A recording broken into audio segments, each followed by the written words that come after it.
Assalamualaikum warahmatullahi wabarakatuh. My name is Durlian Safitri. You can call me Lia. My major is English Education Department 2018.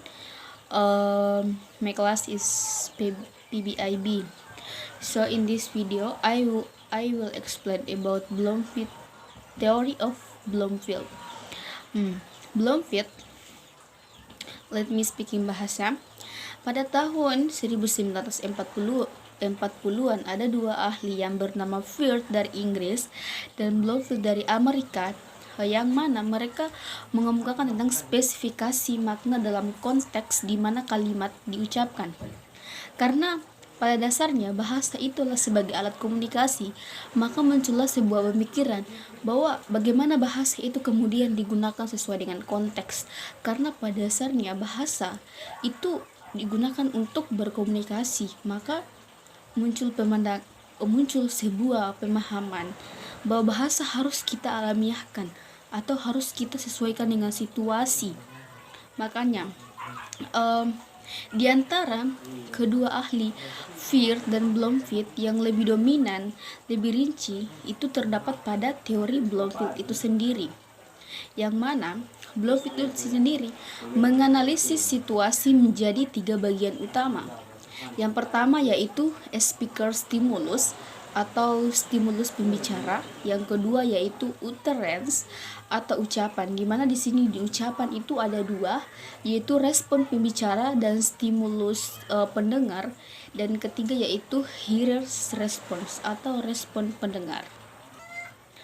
Bloomfield ini sendiri terkenal dengan salah satu tokoh behavioristik, yang dimana teorinya sendiri yaitu ada stimulus dan respon. Seperti yang kita ketahui bahwa di dalam behavioristik itu sendiri salah satu pandangan yang terdapat stimulus dan respon. Bloomfield menyederhanakan komunikasi itu antara ada stimulus dan respon pendengar, yang mana misalnya saya mengatakan bahwa saya lapar. Mungkin itu adalah stimulus pembicara. Saya melihat stimulus itu ada ketika ada stimulus rangsangan saya berbicara itu ketika ada sebuah objek yang kemudian membuat saya untuk terangsang untuk berbicara. Seperti mungkin saya melihat nasi kuning atau nasi goreng dan tiba-tiba saya merasakan lapar, saya langsung berbicara, saya lapar. Tiba-tiba ada teman saya di samping yang berperan sebagai hearer's response atau pendengar, yang kalau dalam teori Bloom seperti itu, dia akan mengatakan mungkin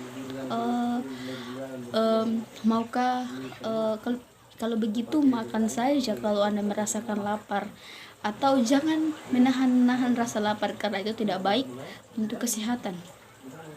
Di dalam Bloomfield ini sendiri, dalam untuk menggambarkan bagaimana teori atau tiga bagian utama situasi yang dia bagi ini, dia menggambarkan ada sebuah tokoh dua orang bernama Jack dan Jill, yang mana Jack di sini dia tuh melihat sebuah apel. Di sini terjadilah stimulus pembicara atau rangsangan untuk berbicara si pembicara ini. Nah kemudian ketika Jack berbicara kepada Jill, pada saat itu Jack melihat buah apel. Ketika setelah Jack melihat ketika Jack berbicara saya lapar, maka itulah respon pembicara. Dan ketika Jill mendengarkan, dia sudah mendapatkan stimulus.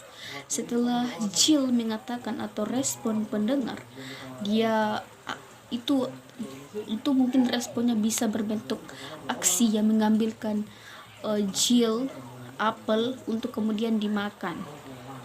Seperti di buku itu kan ada kata-kata I am hungry, please get me that apple. Itu kan yang dikatakan oleh Jack.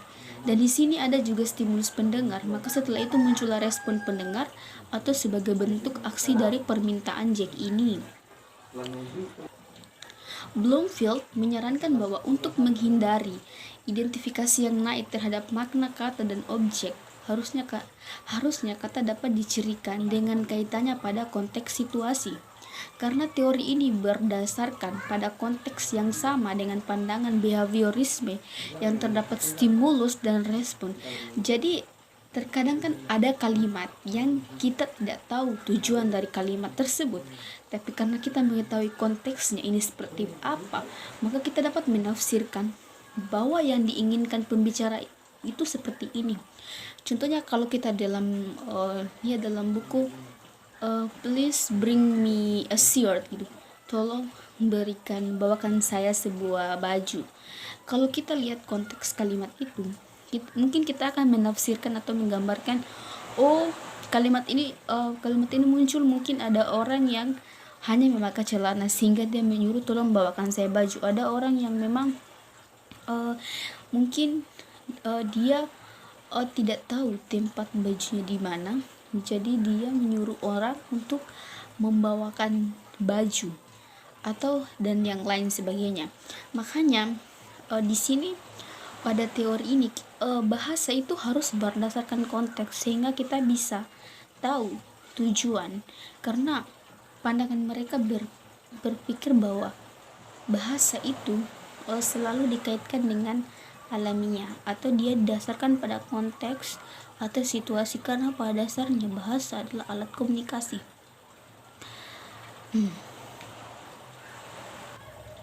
Bloomfield sama sekali bukan satu-satunya yang menjelaskan teori behavioristik. Banyak sekali yang menindaklanjuti teori Bloomfield ini yang mana berkaitan dengan stimulus dan respon. Memang makna behavioristik bersifat anakronistik, yang mana konstruksi teoritisnya dapat diuji dan diamati. Akhirnya lama-kelamaan, karena banyak sekali bentuk kritikan, akhirnya behavioristik ini meredup, yang mana mendapat banyak kritikan, dan kritik yang paling terkenal adalah ulasan Chomsky tentang perilaku. Jadi pada dasarnya teori Bloomfield ini dia membahas tentang stimulus dan respon, di mana mereka tidak lari dari pandangan behavioristik, dan dia juga tadi mengklasifikasi tiga bagian yang berkaitan dengan situasi. Ada stimulus pembicara, ada respon pendengar, ada kemudian saya ulangi, ada stimulus pembicara, ada respon pembicara, stimulus pendengar, dan respon dari pendengar itu sendiri. Mungkin itu saja yang dapat saya berikan kepada teman-teman sekalian.